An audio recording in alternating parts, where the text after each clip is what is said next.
Welcome, everyone. I am joined today by Dr. Travis Taylor. Before I bring Travis on, I want to share with you a little bit of his bio so you can appreciate the experience and the understanding that Travis is bringing to our conversation. He's going to be joining us in our Nashville event on May 16th, the non-human intelligence question, along with Dr. Rizwan Virk, who is the authority on simulation theory, Travis, the authority on UAP. We got an incredible convergence coming and can't wait for that event. So, Dr. Travis Taylor is an aerospace engineer, a physicist, and one of the most recognizable scientific voices examining the mystery of unidentified aerial phenomena and the possibility of non-human intelligence interacting with Earth. Over a career spanning more than 2 decades, Dr. Travis Taylor has worked on advanced technology programs for NASA, U.S. Department of Defense, and the national security agencies, contributing to research in propulsion systems, directed energy technology, space-based sensors, and advanced aerospace systems, and that's just the beginning. He served as chief scientist for the U.S. government's Unidentified Aerial Phenomena Task Force, where he helped analyze encounters between U.S. military personnel and mysterious craft exhibiting capabilities beyond known human technology. Travis is widely known as the lead scientist on the History Channel series The Secret of Skinwalker Ranch, and he appears regularly on Ancient Aliens as well. He's got an armload of degrees, advanced degrees in physics, aerospace engineering, and astronomy. He's also authored numerous technical papers and science fiction novels exploring humanity's technological future. I consider him a friend, and I'm thrilled to welcome Dr. Travis Taylor today. Travis, thank you so much for joining me. Hey, thanks for having me, William. And I consider you a friend as well, brother. Thank you. Thank you. Man, we are in a moment, Travis. It seems like just the past few weeks with that exchange between President Obama and President Trump, it's kind of escalated everything in the disclosure area. Let's talk about that just for a moment. What's your take on all that? Yeah, so I'm actually at an emergency technology conference right now out in Santa Barbara, and that was one of the questions I was asked is, when is disclosure going to happen, right? And I told him, I said, I think it just did. Yeah. I think former President Obama saying that aliens are real, and then President Trump saying, hey, you can't say that, it was classified. That verifies that it was a real statement and that both of them know it, and they said it in public. And to me, that was disclosure. I don't think we're going to get someone coming to the podium and giving us a big, long speech about it. I think what we got right there shows us that, yes, aliens are real, and the government must undoubtedly know about it because the presidents seem to have been briefed on the topic. Right, exactly. And so now there's the promise of, well, what did President Trump say? He's going to get in touch with the Pentagon, release everything we got. Yeah, that's going to take some doing because, we tried that between 2019 and 2022 with the UAP Task Force, and we even had a mandate from Congress. It was in the National Defense Authorization Act of 2020 that gave us full authority to do those things as long as we weren't revealing national security, issues. Mm-hmm. And unfortunately, there was I don't know what you would call it. We referred to them as antibodies. There was some sort of attitude or cabal or at least group of people spread across the defense and intelligence community, and they sort of did an end run around us every time we'd go to a meeting. They try to get there and discredit us. Or in one meeting, we even had a 3-star general and a colonel both kind of slam their hand on the desk and say, this is dangerous. It's angels and demons, and you shouldn't be looking at this. Right. And, what do you do with something like that? Yeah, exactly. I mean, what do you do with something like that? I mean, the Congressperson Luna, talking about the Book of Enoch now. I mean, since last summer, it's like Ancient Aliens has suddenly taken over the whole planet here. This conversation, people need to understand the ancient connection to this contemporary and modern phenomena. So I got to tell you, William, I'm so proud to be part of the Ancient Aliens family, and the fact that Kevin Burns, Giorgio, and Eric Von Daniken literally changed humanity by bringing forward just the thought. Well, what if? We shouldn't just throw this one particular hypothesis away just because some scientists don't necessarily agree. Right. And now millions of people 18 seasons later are watch the show and the reruns just as much as they watch the new shows, right? Exactly. And I think that's part of what's changed them. You know, I changed the lawmakers. I mean, I went and visited Congressman Tim Burchett from Knoxville, Tennessee, Yep. invited me and Jay Stratton to his house to come brief him, and he told us flat out that he's been shown things in skiffs, and they've told he's been briefed, and that he's been told that they're never going to disclose it, and it'd take presidential authority, and he said that he didn't say he was threatened, but he was told not to talk about it, right? And he said so. It was his goal through congressional oversight to force as much of this to be made transparent to the general public as possible. And Luna is right there. She's one of his cohorts in this effort. And before that, you know, Matt Gaetz was part of it, but you know he got run out of politics. Whatever happened to him? Right. So that seems to be sort of a recurring, theme that a lot of folks who were behind it in the past, they don't say much about it anymore.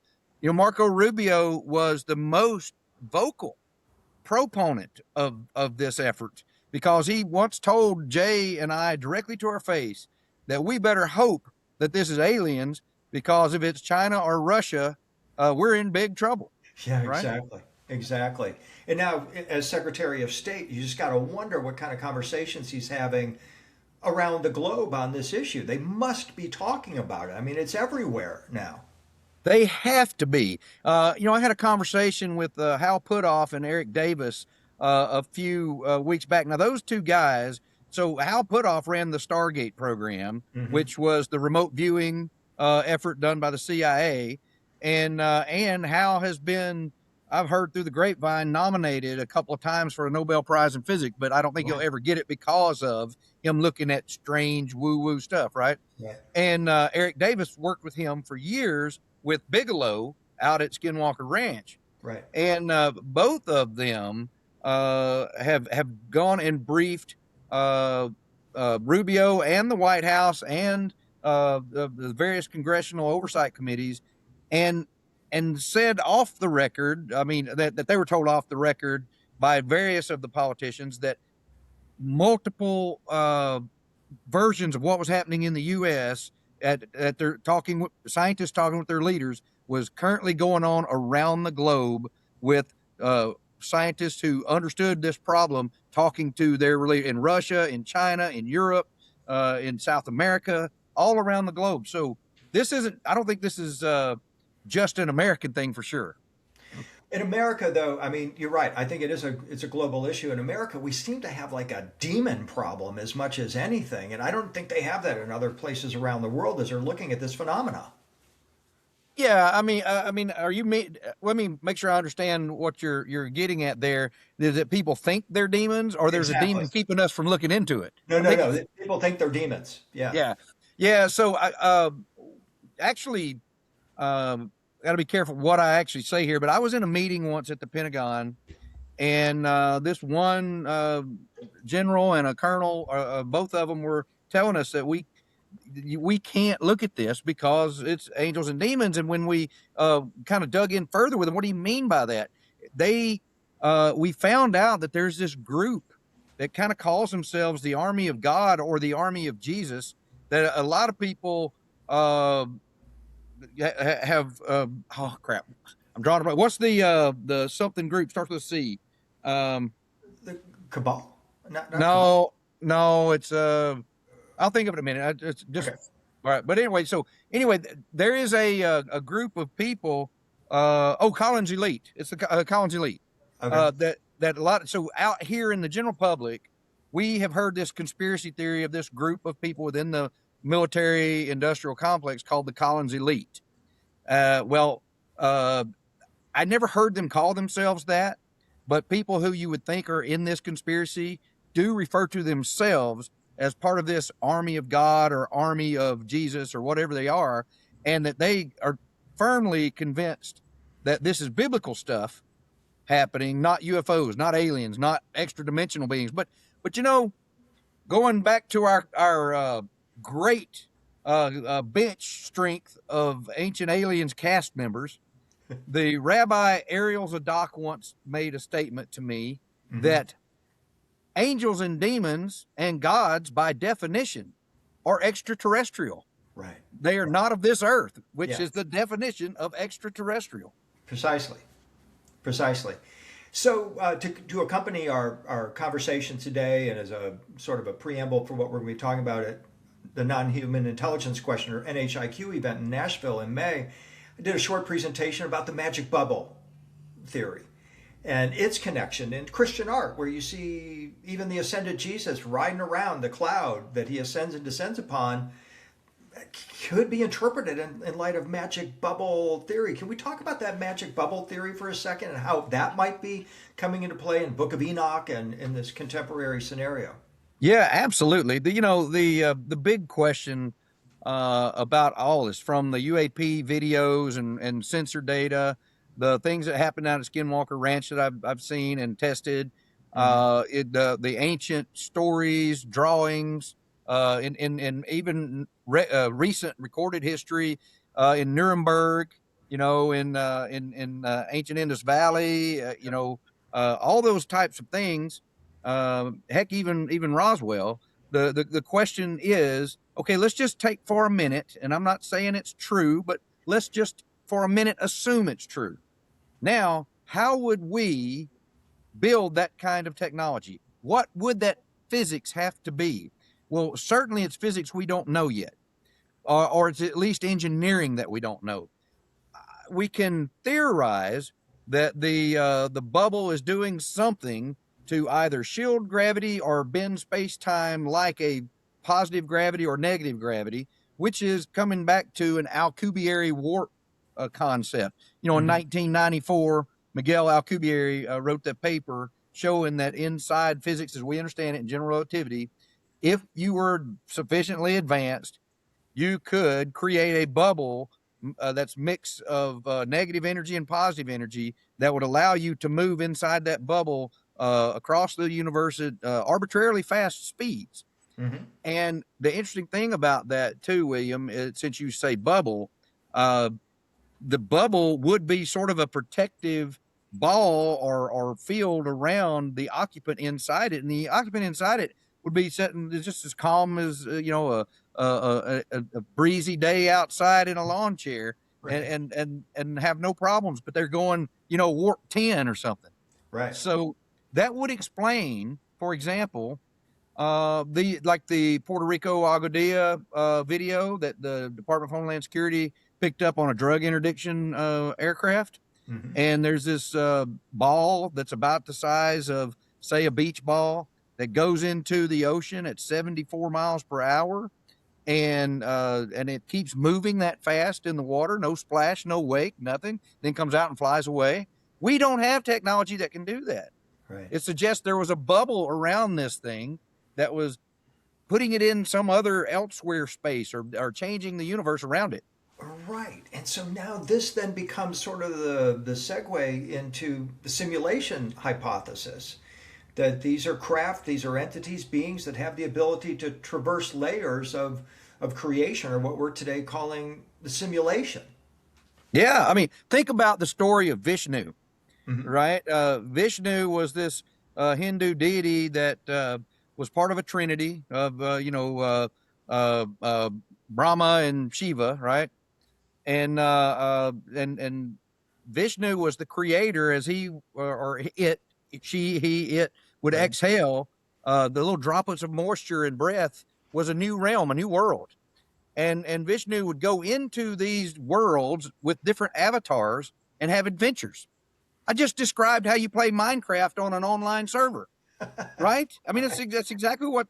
And Vishnu had some mechanism to go and open up the doors to each of these worlds and send his avatar in there. And I mean, that's exactly how online gaming works, which is a perfect, not even a metaphor, a perfect model of simulation hypothesis.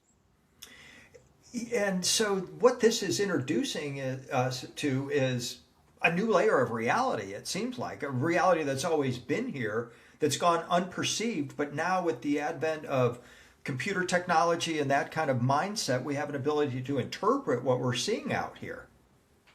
Yeah, absolutely. Let me give you a little bit of data here.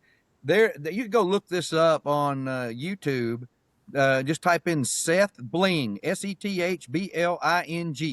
So Okay. back about 10 or so years ago, this really enthusiastic Minecraft player goes into Minecraft and uses all of the materials that you can find in Minecraft. He doesn't add any extra code. It's just the game online. And what he does is he builds a 16-bit computer inside Minecraft with a monitor and a keyboard and everything.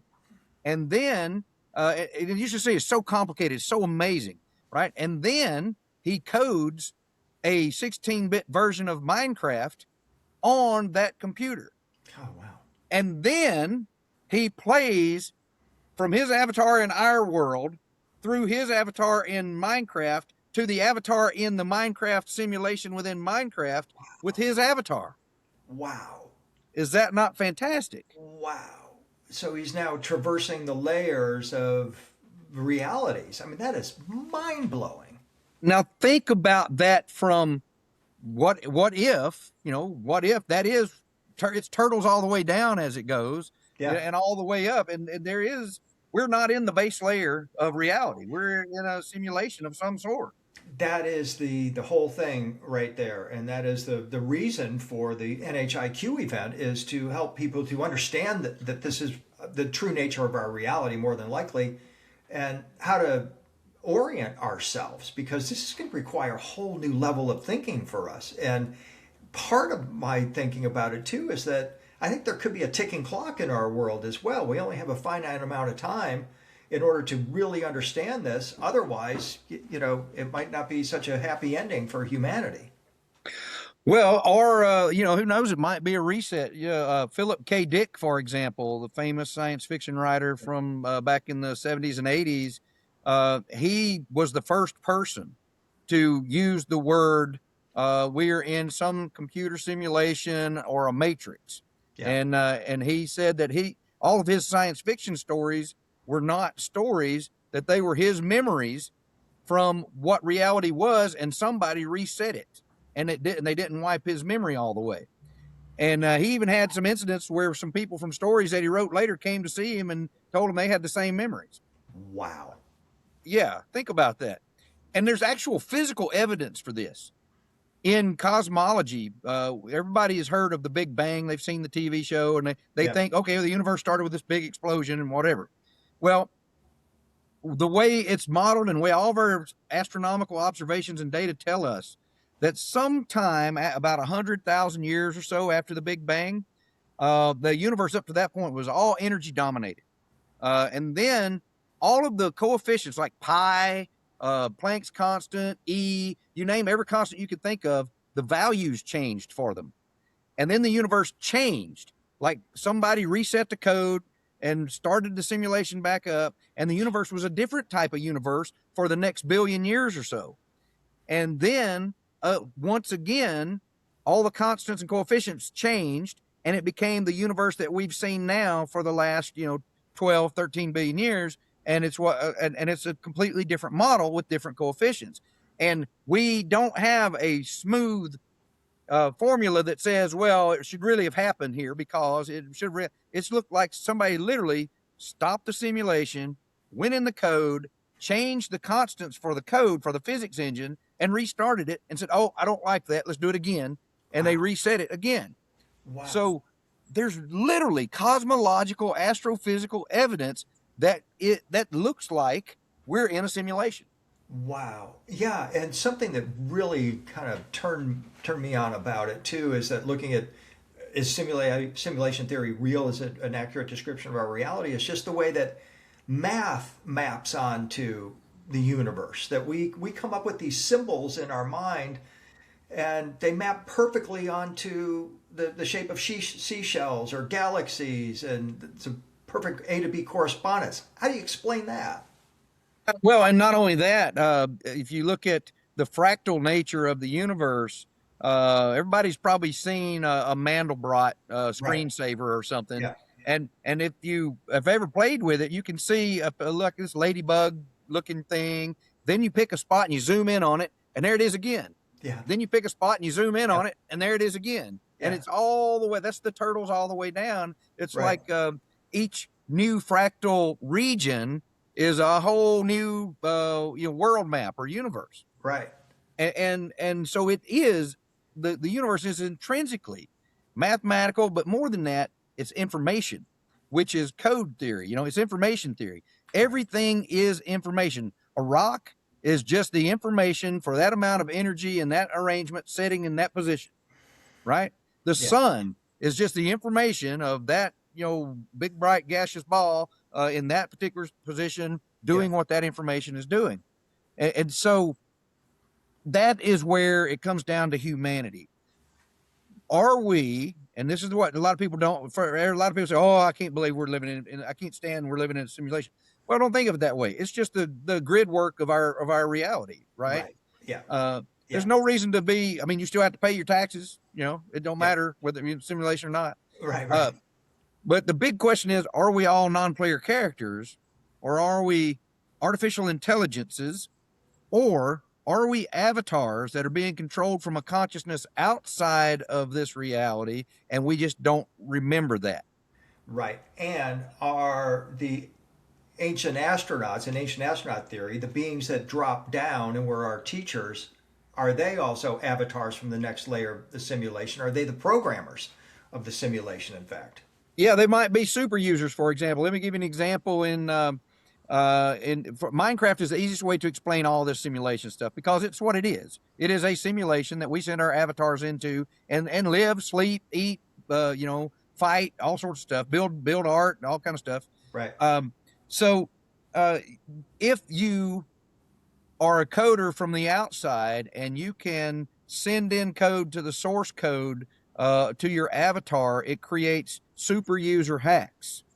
And it's against the rule. If they catch you doing it on servers, a lot of times they'll ban you from them. But I've seen people give themselves x-ray vision, give themselves the ability to fly, give themselves infinite health, which makes them immortal like a god, right? Right. And so what if a lot of these ancient gods were just super users, maybe from another layer, Yeah. or they figured out how to hack it from the inside? Right. Yeah. Exactly. Exactly. And this then becomes the basis for a revelation, also for all ancient spirituality. The idea that we came down from some other realm, we temporarily inhabit this realm, and then we're going to go back up somewhere else. Or maybe it's like Inception. Maybe we go even deeper, right? Maybe Yeah. it's like Seth Bling. Maybe we build another one and go deeper and go deeper. And I was talking with a fellow today who was an advisor to the House of Lords in England on AI and law. And he was real interested in what is the thing that humanity wants. Like, is AI going to remove all of our jobs? Mm-hmm. Is that the outcome? And then he used this example. He asked a bunch of engineers from Black & Decker what their job was to deliver to the customer. And he said, it is to deliver the best drill we can make. And the guy says, no, the customer wants a hole. So what is humanity? It's not what my job is. Uh-huh. Humanity is exploring. Humanity is finding new things and adventures, and just like Vishnu, going into different worlds and different avatars for adventures and exploring and experience. Humans, that's what it is experience, exploration and experience. So I think that we may be from a higher realm, and we're in here experiencing more, right? And we may go into the next one to experience more, and so on. Yeah. It kind of makes me think of the Gnostic texts, where it describes how Sophia, sort of the mother god, up in the pleroma, she got bored in the pleroma, and so she created a simulated world of shadows and matter. Right. And put divine sparks into that new creation. Yeah. Yes. And so that's what I kind of hope that we are divine sparks from a higher realm of consciousness, right? Right. And that means that the divine spark is often equated with the soul. And that opens up the possibility then that the soul can traverse these different layers. So I used to And, freak out about AI, transhumanism. I was like really pissed that they co-opted some of the spiritual terms like avatar and this kind of thing and saying our soul's just information. But now I have a great comfort in that because I realize it's connecting us to a more immense and more beautiful reality than we could conceive before that. and it may be such a complex reality of many, many worlds. Yeah, And by worlds, I don't mean planets in our universe. right. I mean universes, new world maps, Yeah, right?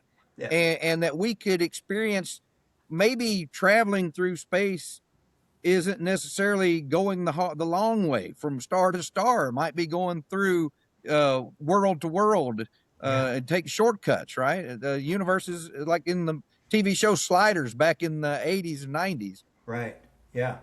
So then, how does this thinking map onto the present day UAP phenomena? Are they projections from a higher layer? Is this something that they're considering in these conversations, or should we? Sure. In fact, if you read the UAP Task Force final report that came out in 2022 or 23, it was late 22, early 23. The COVID was going on, so there's a lot of stuff that was took too long or whatever. But Yeah, um, one of we gave alternatives to what these things could be. Right. All right. The first one is that, of course, it's us and it's a classified program, and nobody's revealing that. yeah, Right. Although we asked everybody and had authority to do so, and nobody ever said it was us. In fact, the Assistant Secretary of Defense told us flat out it was not us. hmm. Um, then the other number two is that it's a near peer, an adversary, Russia or China. Well, if it's Russia or China, Lord, they've invented physics that 10, 20, 30, 50 years ahead of us, Yeah, right? And then there's the option of there being a group of oligarchs. They've got billions of dollars. The Gates, the Musks, the Bezoses, yeah, all the billionaires in the world have some secret cabal where they've put these things together. yeah. To what end? Again, to what end? And why they if billionaires want to make more money, they wouldn't be doing this just for fun. They would be doing it to make more money, Right, right? right. And so we'd see it more often.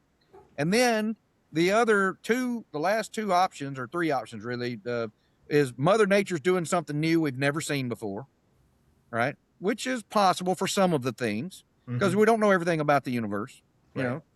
know. And then there is that they're either extraterrestrial from different locations within this universe, or they are from outside of this universe. And we kind of used a phrase that Hal Puthoff came up with a few years back called ultra terrestrial for that. You could say it's extra dimensional terrestrial, whatever, but because they could be from Earth on, a universe one step over to the left. You never Yeah, know. Luna uses the term interdimensional. Yeah. Same meaning. Yeah, Yep.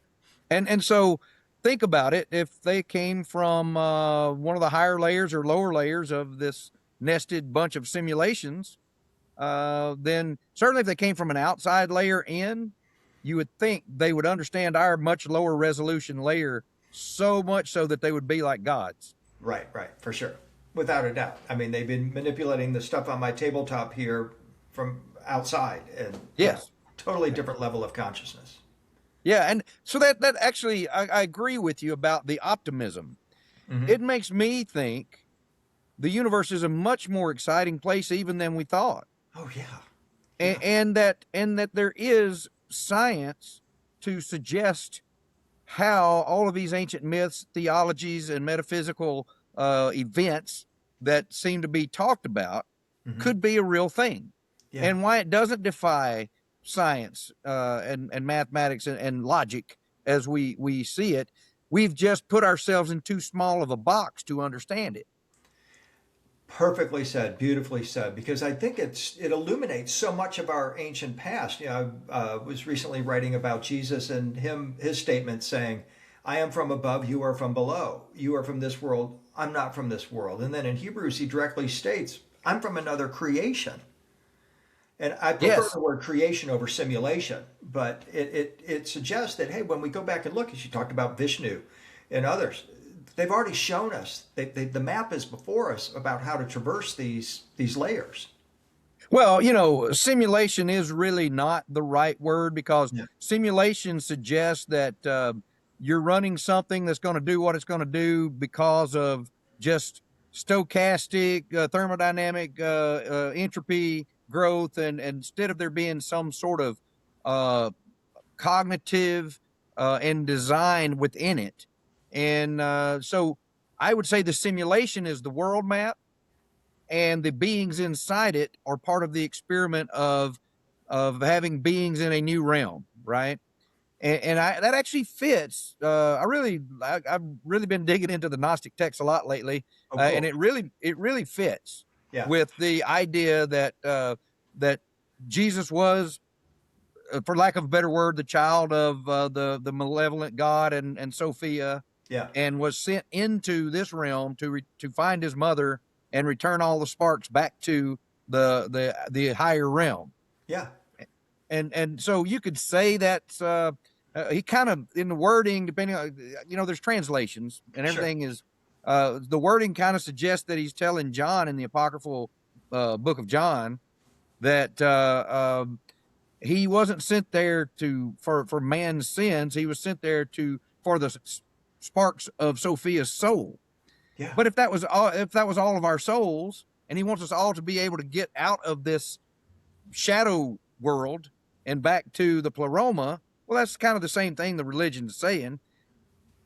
Yeah, and it corresponds like with the avatars that people are making in the online world, in the simulation world. I mean, in the Gospel of Thomas, Jesus says, when you make an eye in place of an eye, an arm in place of an arm, a leg in place of an arm, then you will enter the kingdom of heaven. And that's an excellent description of creating a simulated avatar of yourself and depositing your consciousness into that avatar and going on.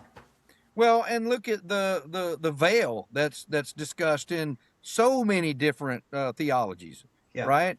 The veil is just the wall of the dimension between this layer and that layer.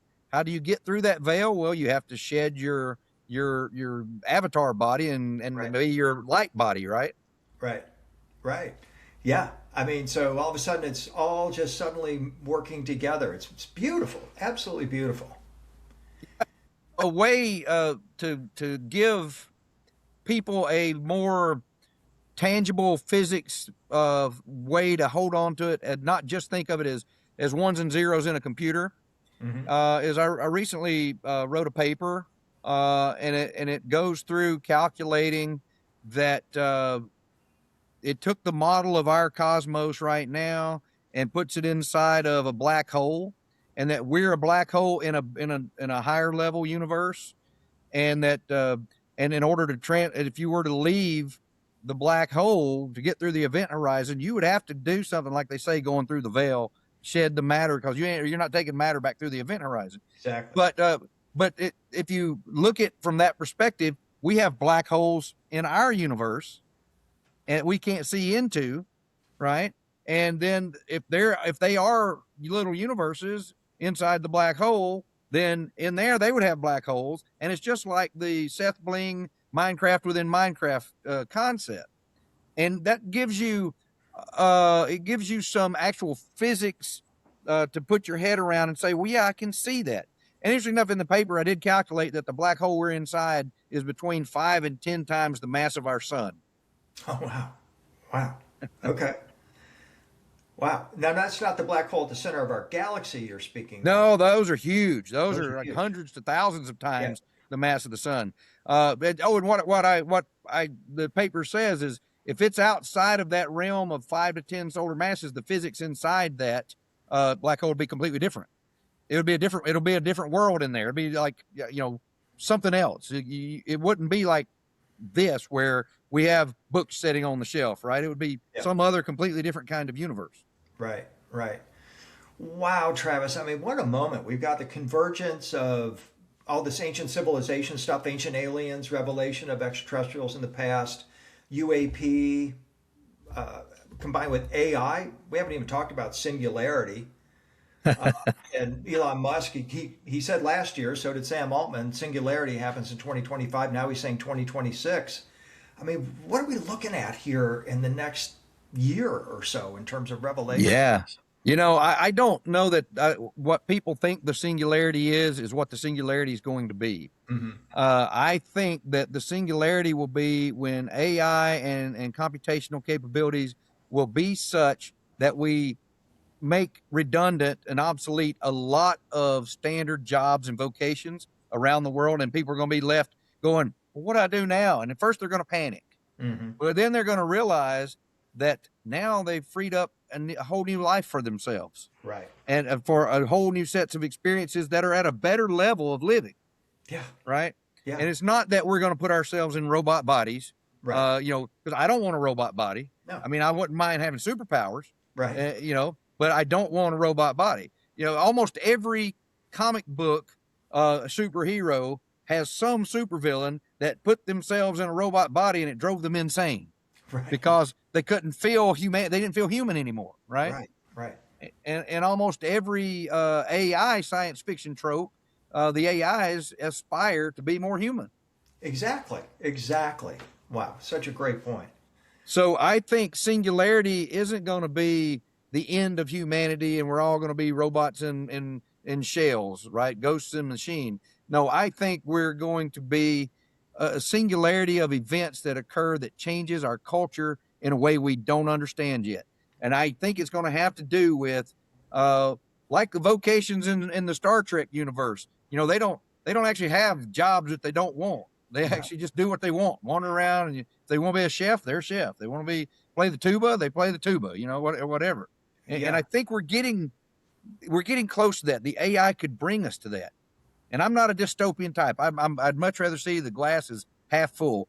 And so that's the way I'm going to look at it until I have to do something otherwise. Yeah, I'm with you, Travis. Again, this is a person who is looking at it as half empty until just, year and a half ago or so, and just started changing my perception about it and widening my perception about it. And I stopped really kind of listening to, I think I was really influenced by like Elon Musk saying that technology is demonic, and Geordie Rose, who builds the quantum computers for Google, saying it's an altar to an alien god, and all that kind of stuff. In the book of Revelation, I think we passed that now. And I think all that is hype, yeah, William. I really do. I yeah, think it's hype to sell books and yeah, podcasts. right on. I really do. Yeah. I think so there is a singularity coming with quantum computers, for example, in that no banks will be able to protect your money, Mm. and no passwords will be safe any longer once quantum computers get to about say 10 or 20,000 quantum processors. Right now, the biggest one is only 1,000. Mm. So the technology's it's within 10 years probably, Hmm. because those are great at cracking codes. Um, and the AI, when you combine it with the quantum processors, I'm convinced that consciousness is a quantum phenomenon in our brains. This is really fun. There's a protein in the brain that there are about 10 to the 21 or 10 to the 20 of these proteins. And each one of these proteins has been theorized to be a quantum processor. So, and in the rest of your body, there's another order of magnitude in the rest of your body and all of your cells. And so that's a total of 10 to the 21 quantum processors in the human body. Now, there's only 10 to the 22 stars in the universe. Wow. So if you have 10 people in the room, you have as many quantum processors in that room as there are stars in the universe. Incredible. Yeah. Wow. And so I think that the quantum computation piece of it is what somehow that's how we're all connected to the consciousness, because it's some quantum phenomenon that's enabling quantum coherence, quantum entanglement. And when you add that with the I think then you're going to see something like sentient AI that passes the Turing test and all that. But the big question for me is, well, if it becomes conscious, does that mean it has a soul? Does it have a spark? Right. Right. Yeah. I think it's possible. I think the soul can traverse those layers and dimensions. So it's going to be very interesting. And while you're saying that, I asked Riz about this, that famous statement by Elon Musk that once computers achieve general intelligence or super intelligence, what would be the first question you would ask the AI? And he said, what's outside the simulation? Yeah, absolutely. Yeah. My question would be, how do I get outside the simulation? Exactly. Yeah. Where's the doorway? Yeah, exactly. You mentioned those billionaires a moment ago. There's talk that they are trying to figure out how to exit the simulation. But Yeah. you know, The doorway is probably at the Serapeum or at Puma Punku or, somewhere that talks about portals for the gods. I am sure you're right about that. They've anchored this knowledge for us. We're now going to discover it, and it's going to be we can't even comprehend the changes that are going to come from this. But that's why we're having the NHIQ event in Nashville, was to help people to get orientated towards this and to feel good about it, not to be in fear of what's coming, but rather to embrace it and to participate in it. Yes. I hate fear mongering and I hate trying to scare the hell out of everybody. I really don't think AI is scary. I think it's an amazing tool for the future. And I think if we embrace it that way, it'll be that way. If we embrace it with fear, we'll instill fear in it. So Right. we need to think about that. Yeah, it's a mirror, right? So, Travis, I'm so grateful for all your time today. I have a million questions for you about Skinwalker Ranch, but I guess we'll have to save that for another time. Unless you want to drop a nugget for us here. And Well, I'll drop a nugget in that Okay. we just finished our seventh summer out there doing the investigation, and it'll start airing probably about May. Oh, great. And we discovered as much crazy stuff this year as we ever have, Oh and I my can't wait for you all to see it. No kidding, man. Wow. It's totally, I mean, that's a mouthful right there, what you just said. So I can't wait. So, Yeah, Travis, can't wait to see you in May for can't NHIQ. wait. May 16th, Nashville. Join us. It's going to be an incredible day with Dr. Travis Taylor, Dr. Rizvan Verk, simulation theory, UAP, the future, where we're going from here. We're going to dive in. So, Travis, all best to you and your family, and can't wait to see you in a couple months. Can't wait to see you, William. See you later, everybody.